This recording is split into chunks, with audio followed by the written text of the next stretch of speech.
ক'বা সন্দৰ্ভত? এতিয়া কথাটো হ'ল কি, আপোনালোকে গম পাইছে যে অসম ভাৰতবৰ্ষত কিছুমান আউটপোষ্ট থানা উঠাই দিব লগা হৈছে।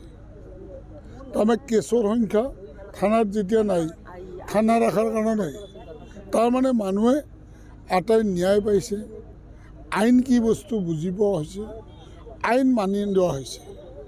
আৰু তেওঁলোকে ৰাহুল গান্ধী কংগ্ৰেছ চৰকাৰে ৰাইজৰ ওচৰত মানুহৰ যথেষ্ট অন্যায় কৰিছিল।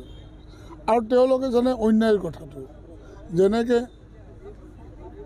দুৰ্যোধন আৰু যুধিষ্ঠিৰ এখন স্কুলতে এখন তেতিয়া আছিল আমাৰ টোলবিলাকৰ তলত পঢ়িছিল।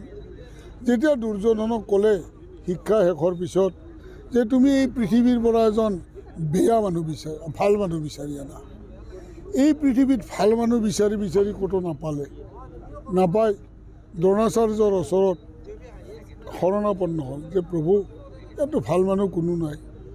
আৰু যুধিষ্ঠিৰক ক'লে তোমাৰ যি শেষ পৰীক্ষা, তুমি এজন এই পৃথিৱীৰ পৰা বেয়া মানুহ বিচাৰি আনা।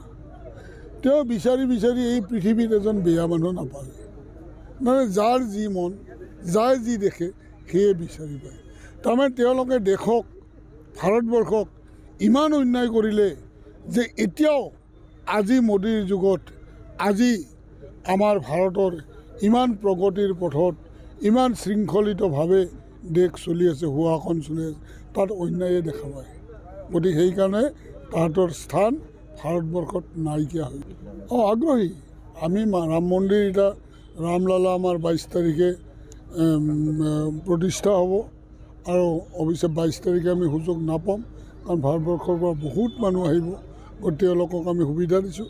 ইয়াৰ পিছতেই আমি পৰ্যায়ক্ৰমে, মইতো ফেব্ৰুৱাৰী মাহতে যোৱাৰ কাৰণে প্ৰস্তুত। ময়ে নহয়, আমাৰ গোটেই ভাৰতবাসীয়ে এবাৰ ৰামলালাৰ মন্দিৰ দৰ্শন কৰিব লাগে আৰু আমাৰ সভ্যতা সংস্কৃতিক বজাই ৰাখিব লাগে।